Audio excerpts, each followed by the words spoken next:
En Cristo no significa vivir en una esfera de cristal, lejos de los sinsabores, los dolores y los males de este mundo. Seguramente por eso Charles Schulz dibujó a Charlie Brown, entre comillas, el adorable loser, regresando a casa arrastrando su bat de béisbol y preguntándose por qué siempre perdemos si somos tan sinceros. En algún momento todo verdadero cristiano va a enfrentar la adversidad, y negarlo no nos libra de la experiencia.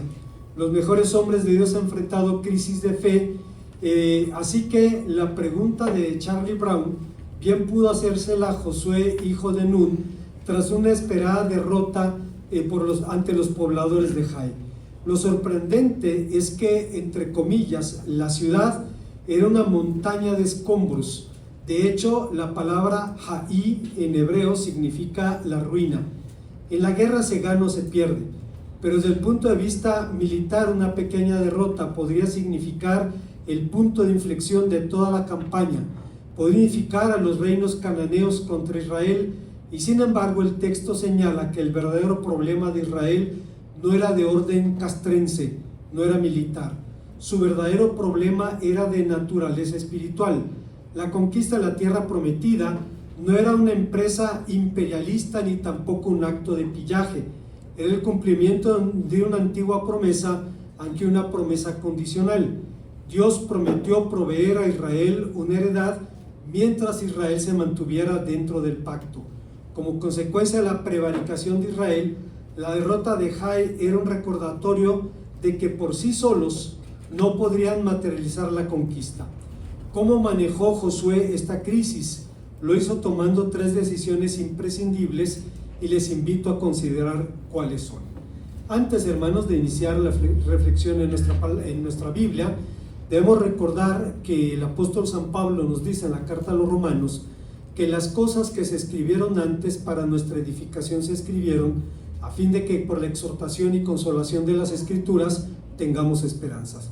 En otras palabras, el apóstol dice que la Biblia fue escrito por causa de nosotros y para nosotros, que su propósito es compartir un mensaje de aliento, de fe y de esperanza, e incluso el tiempo de la conquista de la tierra de Canaán puede derivar en enseñanzas prácticas para los creyentes de todos los tiempos. Estamos ante la crónica de una derrota inesperada, lo que lleva a Josué y al liderazgo de Israel a una crisis. Había el riesgo de que los cananeos superaran sus diferencias, se unificaran y presentaran un frente unido frente a Israel, lo que significaba una campaña más complicada de la que habían pensado. Pero Josué maneja esta crisis y lo hace tomando 3 decisiones que usted y yo tenemos que tomar en situaciones similares. En primer lugar, Josué buscó sinceramente a Dios. La vida cristiana está llena de pruebas y desafíos, y flaco favor nos hacemos a nosotros mismos y le hacemos a Dios tratando de negarlo. Entre nosotros, hermanos, hay una hermana, la hermana Mari, quien empezó a buscar a Dios en Pare de Sufrir, y dice, en algún momento se dio cuenta que era pague por sufrir. Dice, porque el mes no te sale menos de 800 pesos. El pan de la abundancia, el agua de la purificación, el jabón del equilibrio, y siempre le van a ofrecer venderle algo, y dice, no te salen menos de 800 pesos y sigue sufriendo. Y si sufres, el problema es tuyo, porque no tienes fe, no tiene que ver con su mensaje. Y la hermana decía, yo necesitaba de Dios y entendí que no lo iba a encontrar en un lugar donde me vendían ofertas y me hacían ofrecimientos que no tienen nada que ver con la palabra de nuestro Dios. Bíblicamente hablando, declarar sanidad, prosperidad y victoria es lo mismo que decir 1, 2, 3 por todos mis amigos. Es un conjuro infantil que no termina con el mal. Ni el Señor Jesucristo, ni el apóstol San Pablo, ni el resto de los apóstoles o la Biblia enseñaron jamás eso. La declaración positiva se fundamenta en el deísmo, en una idea que viene de la mal llamada metafísica. No es estrictamente hablando esta parte de la filosofía, sino una corriente mística. No proviene de la Biblia. Promete una vida mágica, sin dificultades, y sin embargo tarde o temprano sus adherentes terminan desilusionándose. En los últimos años, hermanos, en Brasil el porcentaje evangélico ha crecido un 20% en los últimos 10 años y mucha gente se ha convertido o del catolicismo o de pare de sufrir, es decir, personas que se decepcionaron con un mensaje mentiroso que prometía algo que no pueden cumplir. A final de cuentas, ¿quién cree que puede quitarle de las manos a Dios uno de los instrumentos que usa para la formación de nuestro carácter? Y es precisamente la prueba. Es la razón por la que Martin Lloyd-Jones, hemos hablado muchas veces de él, un médico que se hizo pastor, él luchó toda su vida con el pastorado y en algún momento decidió dejar de ser médico de la reina, y bueno, él no lo sabía, Dios le tenía otro trabajo pero con la misma patrona, le hizo pastor de la reina. Fue llamado a Westminster y escribió, hermanos, en uno de sus libros un pensamiento muy interesante. Dice: no hallo nada más desalentador en la vida espiritual que encontrarme con aquellos que dan la impresión de estar siempre en la cumbre de la montaña. No encontramos eso en la Biblia. La Biblia nos enseña que los autores de los Salmos sabían lo que era estar abatidos y en graves problemas. Las doctrinas perfeccionistas jamás son verdaderas. No se dan en la vida que las enseñan, pues ellos también son criaturas falibles como todos nosotros. Proclaman las teorías de doctrinas, pero no son realidad en su propia experiencia. Pero esto no es nuevo. La vida cristiana siempre ha sido así, siempre ha planteado paradojas. Y hace unos 400 años, en su comentario a la carta a los Hebreos, Juan Calvino decía: se nos promete vida eterna, pero se nos promete a nosotros los muertos. Se nos anuncia una resurrección bienaventurada y entre tanto estamos rodeados de podredumbre. Se nos llama justos y sin embargo el pecado habita en nosotros. Oímos hablar de una bienaventuranza inefable y entre tanto estamos oprimidos de miseria infinita. Se nos promete sobreabundancia de toda clase de bienes y solo somos ricos en hambre y en sed. ¿Qué sería de nosotros si no nos apoyásemos en la esperanza? Lo que Juan Calvino estaba diciendo es que la vida cristiana se sostiene sobre 3 columnas: la fe, la esperanza y el amor, y esa esperanza hace que el cristiano pueda confiar en la fidelidad de las promesas divinas. Pero regresando a nuestro relato, el resultado de la escaramuza con los hombres de Jai llevó a Israel a una profunda crisis. Josué entonces se abocó a la búsqueda de la causa y las soluciones del problema, pero no reprendió a su estado mayor, no reunió a su cuadro de comandantes para revisar la estrategia, no responsabilizó a los jefes que dirigieron la operación, ni culpó a los hombres que huyeron delante del enemigo. En el pasado, huir delante del enemigo se enfrentaba con varias formas de castigo. Los romanos tenían un nombre para esa forma de castigo y era decimatio. Cuando una fuerza huía frente al enemigo, el ejército romano tomaba a sus hombres que habían huido, los formaba y los contaba del 1 al 10, 1, 2, 3, 4, 5, 6, 7, 8, 9, 10, el 10 lo apartaban, 1, 2, 3, 4, y cuando apartaban al que le caía el número 10, sus compañeros tenían que matarlo a palos o a pedradas. Era una manera de disuadir a los hombres que huyeran. En la Revolución Mexicana, como la mayoría de las tropas del ejército federal eran reclutadas de leva, llegaba el ejército, cerraba con cuerdas una calle de un mercado, por ejemplo, y la gente de bien, la gente de razón podía pasar, pero los peones, los campesinos, la gente sencilla eran reclutadas a la fuerza. Recuerdo una anécdota que cuenta el general Jesús Larrea Urquizo, quien fue secretario de la Defensa en los años 40 y veterano de la Revolución. Decía que los reclutas del Ejército Federal eran en su mayoría analfabetas, y cuando les estaban dando entrenamiento para su formación, dice, no sabían cuál era la derecha y cuál era la izquierda. Era un problema, unos volteaban para un lado, otros para otra, hasta que un sargento va y pide un ciento de naranjas y un ciento de plátanos.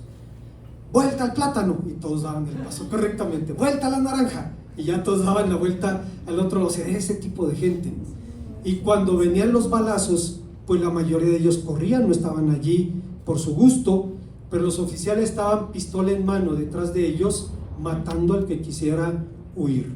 En la Segunda Guerra Mundial, en la toma de Stalingrado, se emitió la famosa Orden 227 en el Ejército Rojo, en donde Stalin dijo: ni un paso atrás. Y si un soldado soviético se volteaba, el comisario del partido le daba un balazo en la cabeza, y era una manera muy efectiva de hacer que la persona permaneciera combatiendo. Combatiendo tenía una posibilidad, huyendo lo iban a matar. Josué no emprendió medidas punitivas contra sus hombres, porque sabía que más que una empresa militar, la campaña era una empresa espiritual.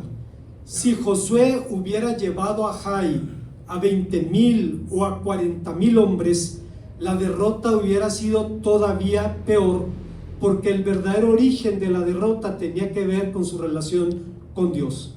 De modo que, quebrantado, buscó al Señor diciendo: soberano Señor, ¿por qué nos hiciste cruzar el río Jordán si vas a dejar que los amorreos nos maten? Si tan solo nos hubiéramos quedado en el otro lado. Señor, ¿qué puedo decir ahora que Israel ha huido delante de sus enemigos? Pues cuando los cananeos y los demás pueblos de la región oigan lo que pasó, nos rodearán y borrarán nuestro nombre de la faz de la tierra. Josué sabía que con el Señor a su lado, Israel era invencible, pero si se apartaban del Señor, Dios se apartaría de ellos.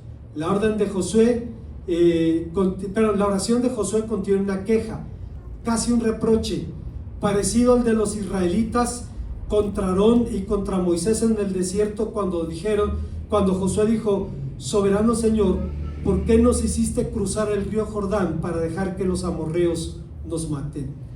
Pero hay una enorme diferencia entre el reclamo de un pueblo rebelde y la oración de Josué. Había una distancia abismal entre la murmuración de un pueblo rebelde y contradictor y el lenguaje atrevido de la fe de Josué, que luchaba con Dios en oración.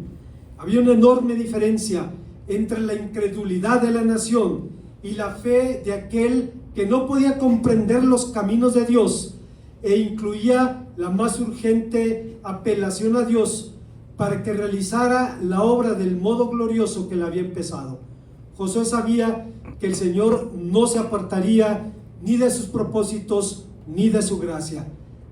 Así que tanto Josué como los ancianos del pueblo buscaron al Señor. Vinieron a él, al tabernáculo, y se postraron sobre sus rostros hasta la tarde. Derramaron sus almas delante del Señor.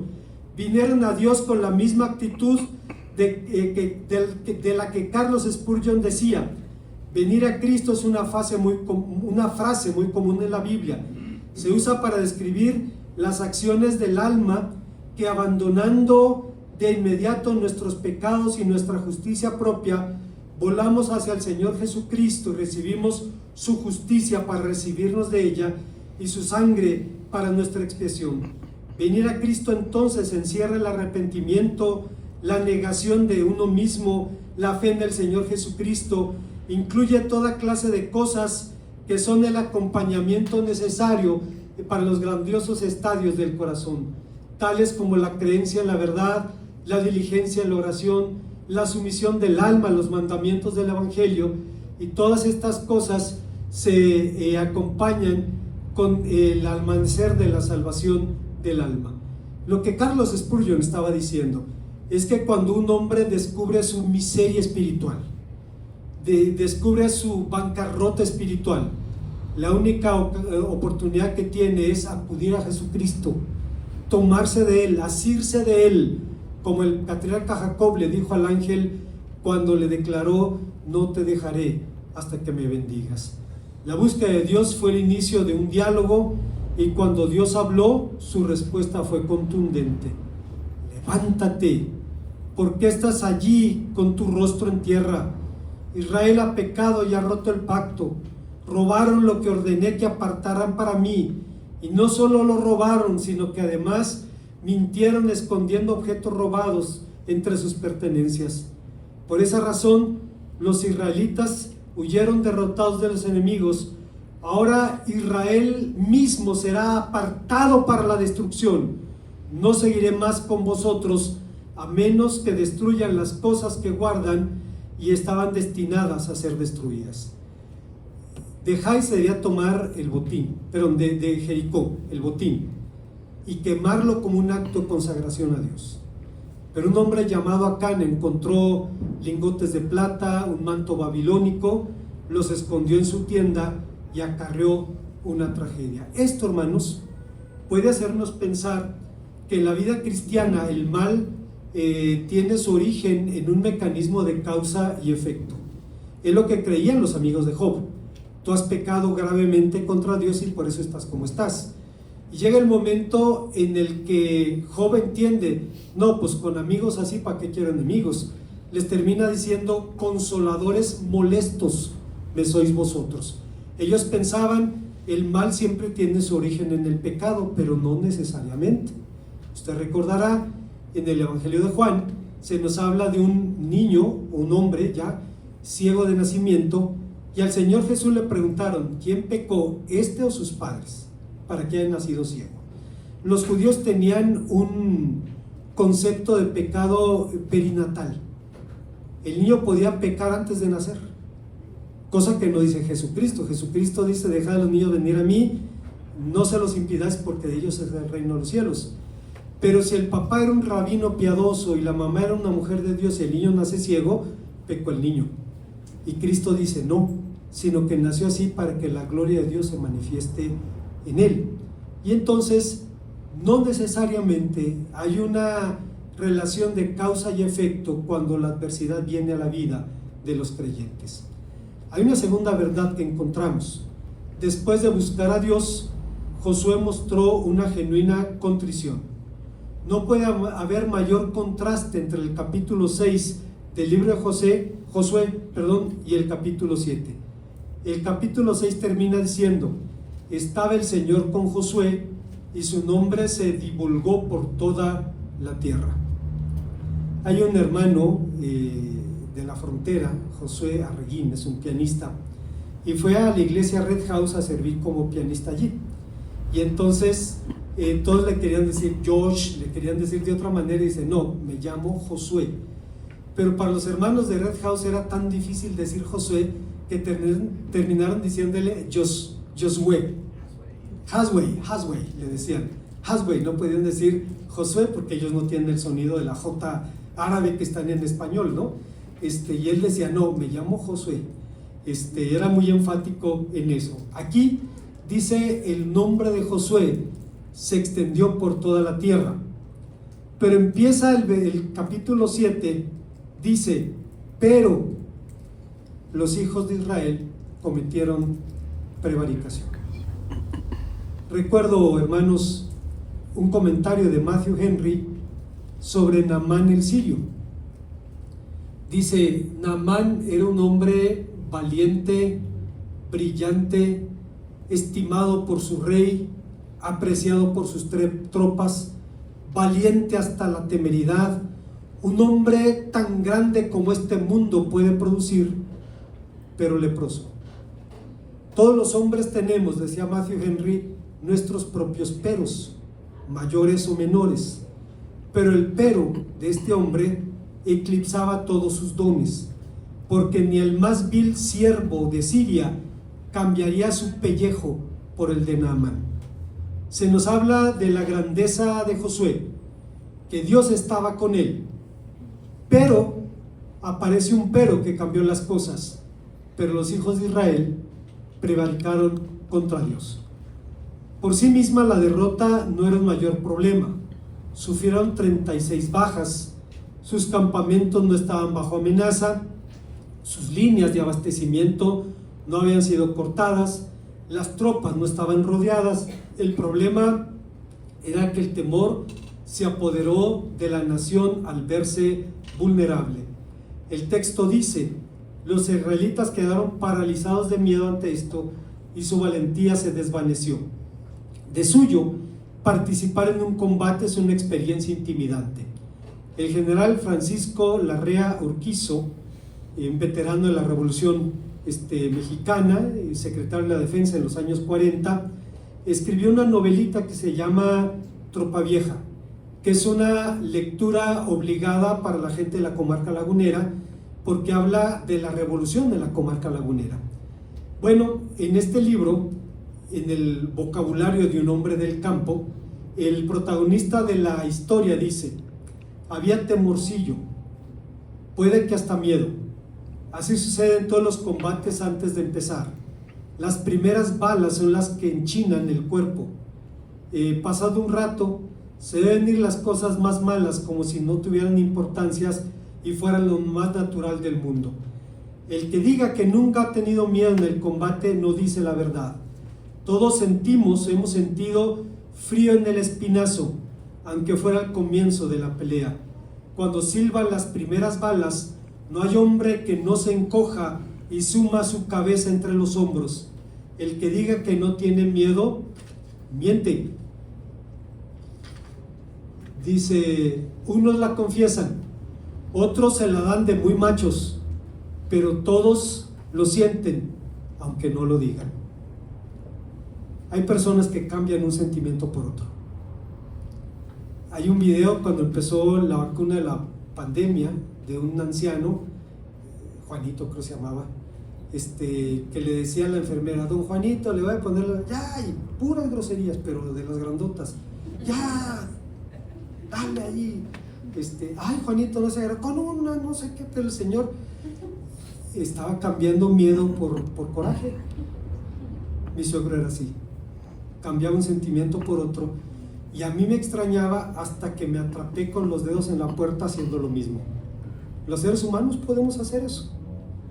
Y decía el general Larrea, decía, algunos se le dan muy machos, pero todos sienten miedo, aunque no lo reconozcan. En la antigüedad bíblica las cosas eran peores. Los combates eran cuerpo a cuerpo. Los combatientes veían al rival a los ojos, lo que debió ser intimidante.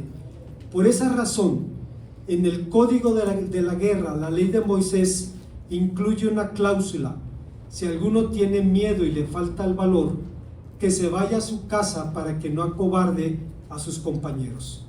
Obviamente el miedoso se libraba de la batalla, pero no libraba su vida del estigma de la cobardía.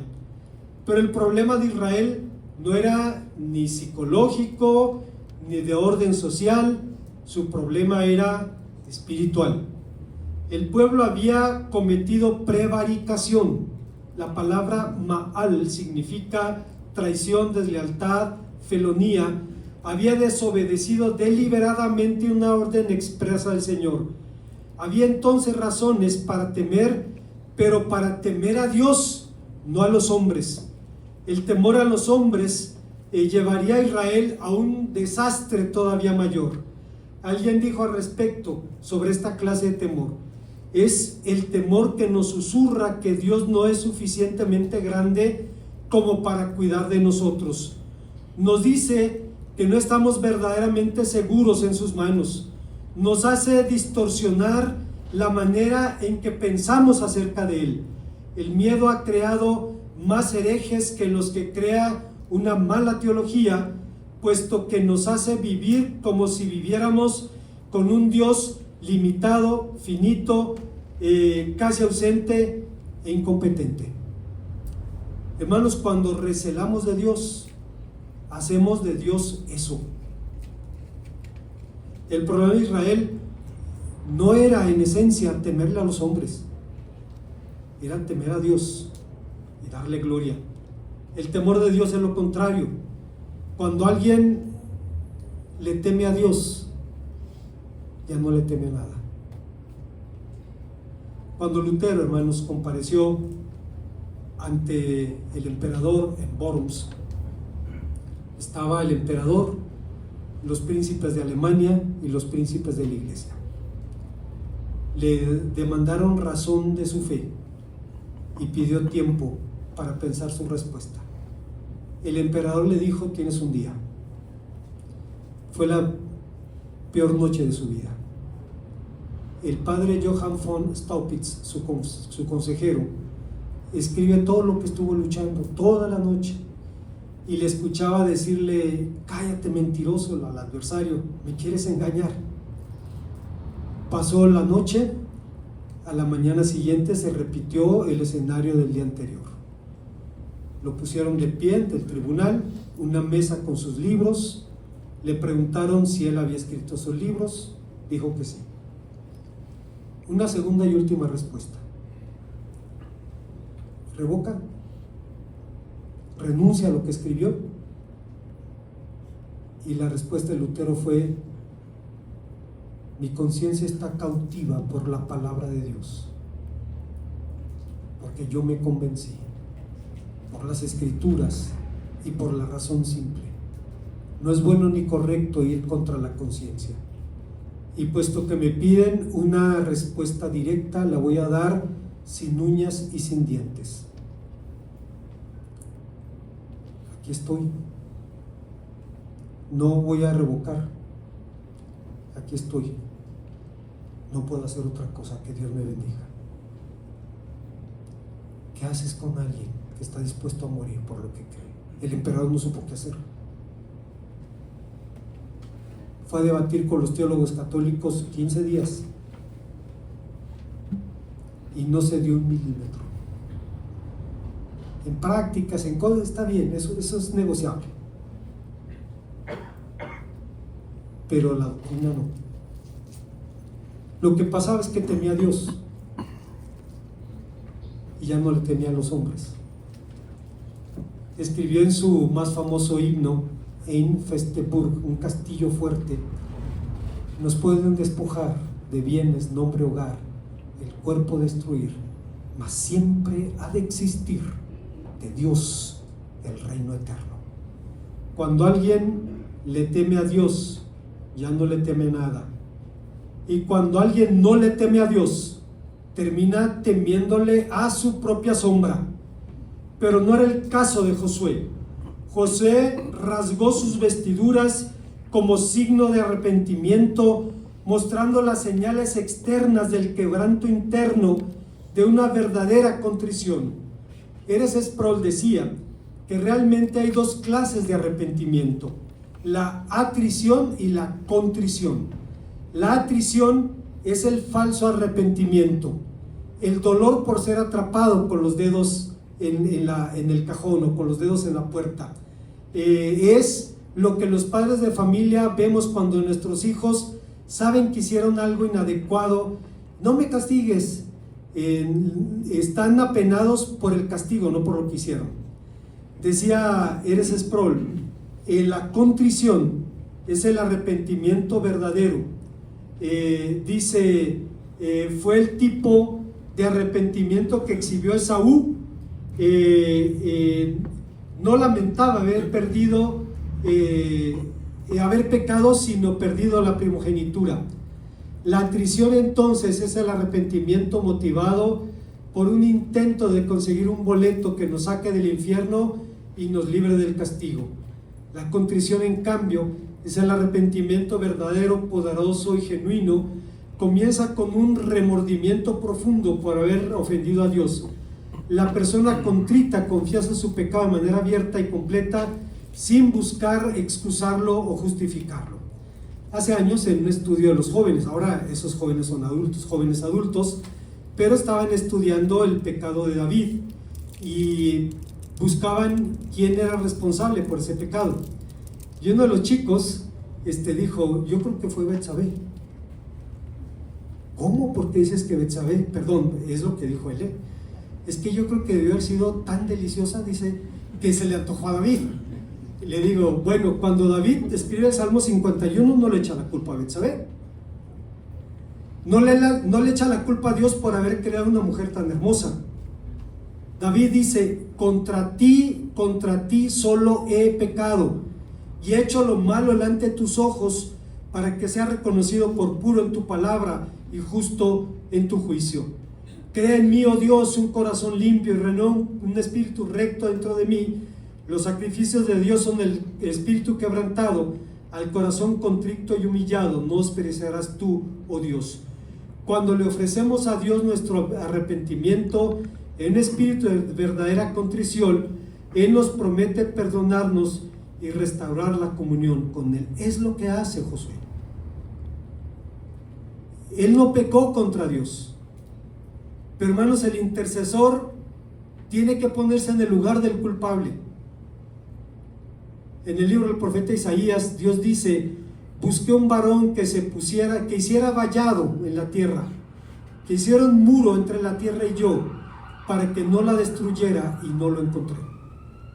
No estaba buscando un albañil, estaba buscando un hombre de oración, un hombre de intercesión. Cuando Nehemías oran, dicen: hemos pecado contra ti, en gran manera nos hemos rebelado.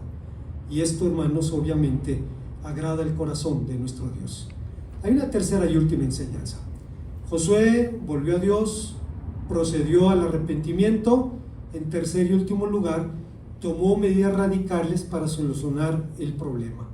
Finalmente, Josué recibió directrices sobre lo que tenía que hacer para cortar el mal. Anatema hay en medio de ti, no podrás hacer frente a tus enemigos hasta que hayas quitado el anatema en medio de vosotros. Aunque solo Acán prevaricó, murieron 36 justos. Y nos recuerda que el pecado no solo nos afecta a nosotros y a nuestros familiares, sino a los que nos rodean también. Afectan a los demás, a nuestros seres amados. La respuesta divina fue: quita el anatema en medio de Israel. En otras palabras, Josué debía cortar radicalmente con las causas de la crisis. Hoy en día escuchamos objeciones moralistas al concepto de jerem, que es anatema. Dios había ordenado a Israel que el botín obtenido en la batalla fuera destruido como un acto de consagración total a Él. Se ha dicho que la bondad de Dios no es compatible con la sentencia de muerte a un hombre que cometió un simple acto de pillaje. Hermanos, cuando hay una guerra de pillaje, cuando José Stalin quiso deshacerse de su mejor general, Georgy Zhukov, le buscó y encontró que tenía unos relojes que había encontrado en Alemania. Eran de las víctimas de la guerra. Se quedó con unos relojes y fue suficiente para mandarlo a Siberia, a que dirigiera un escuadrón en la frontera. Era un peligro para Stalin. Entonces, el simple hecho de que tuviera un reloj que fuera del enemigo derrotado fue suficiente para exiliarlo. Pues imagínese usted en los tiempos bíblicos. Josué debía quitar el anatema. Dios había ordenado a Israel que ese botín debía ser destruido. Levítico 27-28, Deuteronomio 10 al 18, etc. Bueno, al margen de nuestra opinión personal sobre la pena de muerte, legislaciones vigentes en países desarrollados la contemplan en casos de traición en estado de guerra. Hoy en día el Estado de Israel está temblando porque descubrió que el servicio de inteligencia de Irán los ha infiltrado. Hay judíos que espían para Irán por dinero o por otros motivos. En el arte de la guerra, Sun Tzu dice cómo se reclutan los espías. Dice: entre los oficiales inconformes, entre la gente de la corte, por promesas de riquezas. Hay varias maneras, y el Estado de Israel está temblando porque lo que ellos han hecho toda la vida, espiar a sus vecinos, ahora hay espías judíos dentro de Israel que espían para el enemigo.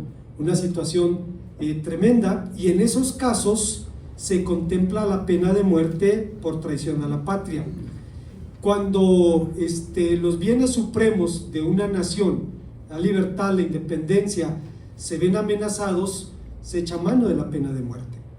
El Estado de Israel, heredero directo de las tradiciones del Antiguo Testamento, nació sin pena de muerte. Para aquellos cristianos que dicen: está en la Biblia, el Estado judío nació sin pena de muerte. Enmendaron la Constitución en los años 60 porque atraparon al SS coronel Adolf Eichmann en Buenos Aires. Una historia muy interesante. Alguien lo identificó, sospechaba que era él, le avisaron al Mossad. Hay una leyenda rosa, la de que, ¿cómo se llamaba? Un cazador de nazis, que se hizo famoso y pues, era un charlatán. No me voy a recordar el nombre en un momento. Bueno, el hecho es que alguien reconoce a Eichmann, trabajaba en la Mercedes en Buenos Aires, le avisan al Mossad y sí, era él. Entonces lo secuestraron, siendo ciudadano argentino. Lo secuestran, era el centenario, una fiesta nacional en Argentina, y el Estado de Israel mandó una embajada en el servicio aéreo del Estado de Israel, para sacar a Eichmann de allí. Lo drogaron, lo sacaron como si estuviera borracho, así, entre dos lo arrastraron, las puntitas de los pies iban rayando la pista del aeropuerto, y lo llevaban así teóricamente borracho. Lo bañaron de alcohol y lo llevaron a Jerusalén para juzgarlo.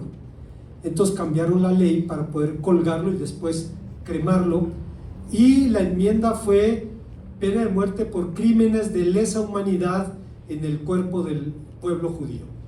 Desde la conciencia de un pueblo cuyo credo era un monoteísmo radical, el delito de Acán era el más abominable de los crímenes. Era un delito de mano alzada, como dice Números 15:30, un crimen de lesa majestad, un crimen contra el rey. Números 15:30 habla de crímenes de mano alzada, donde Dios dice no y el hombre dice sí y le levanta la mano. ¡Qué insolencia! Así es que el pecado de Acán era un crimen de lesa majestad, era un crimen contra el rey. Pero hay algo interesante, hermanos, en el método de investigación de Josué. No me refiero a echar suertes, que se practicaba en Israel y entre los vecinos. Y si usted se fija, la Biblia no dice cómo echar suertes. ¿Por qué? Pues hermanos, sin decirlo, hay quien le anda buscando. Imagínese si lo dijera, andaríamos echando suertes para todo. Al parecer, y es una especulación, y no quiero hablar más de eso. Al parecer tenía que ver con esperar una respuesta positiva o negativa, dependiendo cómo cayeran las piedras del efod. Hasta allí. No nos toca meternos más. En alguna ocasión había comentado que una librería de libros usados aquí en Ángela Peralta encontró un libro así, Diccionario de las Ciencias Ocultas. Era un diccionario, un libro académico, es un libro de estudio de editorial Sopena, y tenía curiosidad y tenía el dinero para comprarlo. Pero luego pensé, ¿y por qué voy a meter a mi casa ese libro? Como decía Juan Gabriel, ¿qué necesidad? O sea, ¿para qué metes eso? Tienes la Biblia, o sea, no necesitas saber más de lo que Dios dice, punto. Y si no habla de eso, no te toca rascarle allí. Y entonces le pedí perdón a Dios, Señor, perdóname, la curiosidad es mucha, pero te tengo a ti. No necesito meterme en eso, punto. Aunque sea un libro de texto, no importa. Por eso, hermanos, la Biblia habla de echar suertes, pero no dice cómo, para que no andemos buscándole por ese lado. Pero no me refiero a eso. Me refiero al método para identificar al infractor. Primero identificaron la tribu, luego el linaje, luego la casa, luego la persona. ¿Cuánto tiempo se tomó esto? 1 hora, 2 horas, 3 horas, no lo sé. Se tomó su tiempo. Pero Acán no abrió la boca hasta que le dijeron eres tú. Acán se quedó calladito hasta que le dijeron tú eres el infractor, y entonces tuvo que asumir las consecuencias de su hecho. Se ha considerado injusto que el culpable muriera junto con su familia. Se ha acusado a Dios de injusticia al hacer morir al justo con el culpable, pero la tradición judío-cristiana está de acuerdo en un punto: la familia de Acán conocía su pecado y se lo cayó. los sabios de Israel dicen: ¿por qué también fueron muertos los hijos y las hijas de Acán? Porque ellos sabían del asunto y no dijeron nada. Fueron condenados a ser apedreados y a ser quemados. A ser apedreados porque sabían y no dijeron nada, y a ser quemados después de muertos porque 36 justos murieron por su responsabilidad. Acán llega del combate con un bulto debajo del brazo, un bulto misterioso. Llega a su tienda, hace un agujero en medio de la sala, esconde el tesoro allí, lo tapa, nadie se dio cuenta. Nadie supo lo que estaba haciendo. Obviamente no lo iba a hacer delante de los vecinos, era con su familia, y por eso a final de cuentas esto fue una tragedia para todos. Pero este pecado provocó una terrible crisis al pueblo de Dios, tal como puede hacerlo en el día de hoy. Puede erosionar el testimonio, que es el único argumento con el que el cristiano cuenta para hablar de Cristo al mundo. Solo es posible demostrar el reino de Dios donde Dios es el rey. Con cuánta razón decía Carlos Spurgeon. Debo recordar, Spurgeon vivió y desarrolló su ministerio a mediados del siglo XIX. Se estaba desarrollando la fotografía. Dice Spurgeon: hipócrita, te decimos que eres un necio cuando piensas en albergar un pecado secreto. Eres un necio por una razón simple: tu pecado no es un pecado secreto, es conocido y será revelado algún día, tal vez muy pronto. Tu pecado no es secreto, el ojo de Dios puede verlo. Tú has pecado delante de su rostro, tú has cerrado la puerta, has corrido las cortinas, te has ocultado bajo el sol, de los ojos del sol, pero el ojo del Dios que traspasa la oscuridad, la sombra que te rodea, es tan clara como la luz del mediodía y del verano para el ojo de aquel ante cuyos ojos están desnudas todas las cosas. ¿Acaso no sabes, oh hombre, que todas las cosas están desnudas y abiertas ante los ojos de aquel a quien rendiremos cuentas? Cuando el sacerdote hundía su cuchillo en las entrañas de su víctima, descubría el corazón, el hígado y todo lo que estaba dentro. Así tú, oh hombre, visto por Dios, cortado en dos mitades por el Todopoderoso, no tienes un refugio secreto donde puedas ocultar tus cosas. Tu pecado, decía, ha sido fotografiado en el cielo. Es el tiempo, hermanos, en el que la fotografía se estaba desarrollando, y obviamente Carlos Spurgeon toma ocasión de la figura para hablar de la situación de la vida cristiana.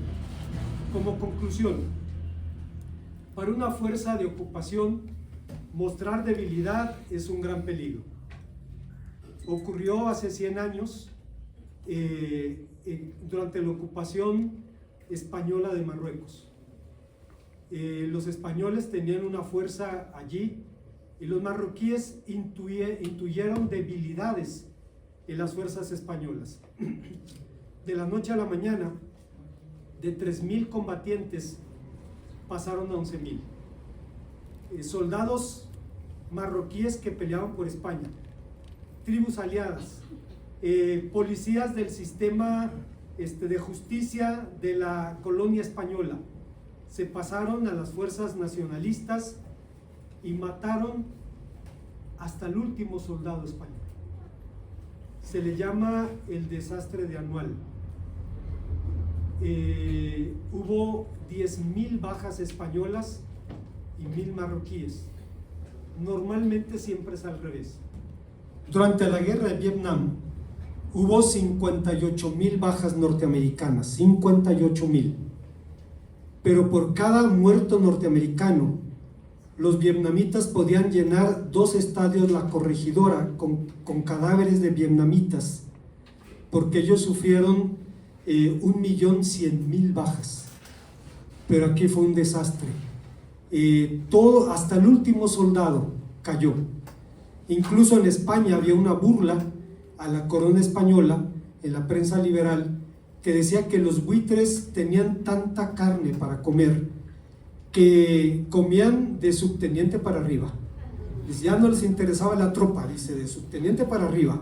era lo que comían. 100 años después, y no le recomiendo que lo haga, pero usted hágalo si quiere hacerlo. Si usted ve las fotografías del desastre de Anual, ve cientos de cuerpos de soldados españoles tirados en el desierto, desnudos y momificados. Fue una catástrofe militar. Ahora entendemos lo que pudo pasar por la cabeza de Josué. Va a ser una derrota aplastante. Podemos entender por qué los líderes de la nación estaban atormentados por la derrota. Esa fue la razón de una profunda crisis, pero fue también la razón de una gran oportunidad. Curioso, en japonés hay un kanji, un ideograma de origen chino, que se llama Kiki, y pestañas más se llama Kikai. Kiki significa crisis, Kikai, oportunidad. Los japoneses siempre ven las cosas así. Es una crisis, pero es una oportunidad. Bueno, aquí, hermanos, pasa lo mismo. Israel es derrotado, pero mire lo que dijo Matthew Henry: fue una victoria costosa para los cananeos, porque debido a ella Israel despertó, hizo reformas, se reconcilió con su Dios, y el pueblo de Canaán, en contraste, se fue endureciendo para su propia ruina. ¿Qué nos enseña este relato? Que las crisis no se rehuyen, se enfrentan. Que, como decía Bonhoeffer, la copa amarga pasa hasta que la tomas. Él comentaba el pasaje de la pasión de Cristo: Padre, si es posible que pase de mí esta copa. Y decía Bonhoeffer, pero la copa pasa hasta que te la tomas. Y es lo que pasó, y llevó a Cristo a la gloria. Esto significa que a Dios le importa más nuestro carácter que nuestros sentimientos, nuestra eternidad que nuestra tranquilidad, pero nos enseña también que el camino para manejar toda crisis, primeramente nos enseña que en todo momento, y especialmente en la crisis, debemos buscar a Dios con todo corazón. En segundo lugar, nos enseña que el arrepentimiento, la genuina contrición, es la mejor manera de acercarnos a Él. Y finalmente nos enseña que una vez que tenemos palabra suya, debemos ponerla por obra, aunque resulte caro, aunque tengamos que prescindir de lo que más amamos, incluso de nuestros pecados favoritos. Resulta sintomático que tras la victoria sobre la ciudadela de Jai, que era una montaña de escombros realmente, Josué convocó al pueblo para ofrecer una ofrenda de paz. Una ofrenda de paz no era una ofrenda en la que se buscara la paz con Dios. La paz ya estaba allí. Una ofrenda de paz es una ofrenda que se ofrece sin ningún otro motivo que darle gracias a Dios por su paz. Y dice la palabra de Dios que, lograda la victoria, Josué ordenó una ofrenda de paz, pero no terminó allí. Convocó a la nación y les hizo leer la ley de Moisés. Dice el libro de las bendiciones y el libro de las maldiciones, la ley completa. No dejó de mencionar ninguna de las cosas que Moisés ordenó a Josué, hijo de Nun, y fue leída delante de hombres, mujeres, niños y extranjeros. Después de decirle a Dios: Señor, gracias por tu paz, Josué volvió al fundamento. Hay que volver a la palabra de Dios. Y le recordó a la nación: Dios bendice la fidelidad con su gracia y juzga la rebeldía con su ira implacable. Si usted lee el libro de las bendiciones y las maldiciones de Deuteronomio 28, es un libro intimidante. Pero lo más hermoso es que dice: he puesto delante de ti el camino de la vida y el camino de la muerte. Escoge pues el camino de la vida, para que te vaya bien, para que seas de larga vida sobre la tierra que el Señor tu Dios te da. Acaba de morir el padre de la familia que me ganó para Cristo. Murió de 102 años. Y una de sus hijas le decía: papá, ¿usted fue un hijo obediente? Claro que sí. Dice, aunque me pegaba mi papá, yo lo obedecía. Usted fue un buen esposo, nunca tuve ninguna otra mujer que no fuera tu madre, jamás busqué otra mujer. Y le dice a su hija, por eso Dios te dio una larga vida, 102 años, y fue delante de ti el camino de la vida, escoge el camino de la vida para que te vaya bien, para que seas de larga vida la tierra que el Señor tu Dios te da. Y dice la palabra de Dios que después de escuchar el mensaje, el pueblo pudo caminar, al menos en el tiempo de Josué, en los caminos del Señor. No sería así el resto de la historia, pero al menos el resto de la vida de Josué fue así. Termino con esto. Usted recordará su discurso de despedida. Tenía 110 años. Convocó a la nación a un lugar y les dice, escogeos hoy a quien sirváis. Si a los dioses a quienes sirvieron vuestros padres cuando estaban al otro lado del río, o a los dioses de los amorreos en cuya tierra habitáis, pero yo y mi casa serviremos al Señor. Y el pueblo dice, no, sino que al Señor tu Dios serviremos. Piénsenlo bien, Dios es un Dios celoso, no tolerará sus rebeldías, no, sino que al Señor tu Dios seguiremos. Y hermanos, durante la vida de Josué, el pueblo pudo permanecer en el camino hasta que llegó la segunda y llegó la tercera generación.